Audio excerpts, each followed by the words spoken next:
இந்த நாடு உங்களுடையது, எங்களுடையதும் கூட, ஆனாலும் நாடு உங்களுடையது என்று இளைஞர்கள்டே அவன் சொன்னதை என் உயிர் தம்பி தங்களிடத்திலே உங்கள் அண்ணன் சொல்லுகிறேன்.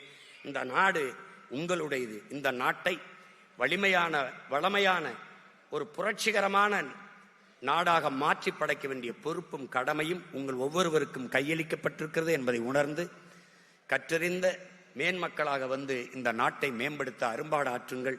இந்த நிகழ்வு சொல் தமிழா சொல் என்பது மூலமாக எத்தனை வீரியமிக்க விதைகள் இந்த களத்திலே, இந்த நிலத்திலே முளைத்து வருகிறார்கள் என்பதை பார்க்கிறீர்கள்.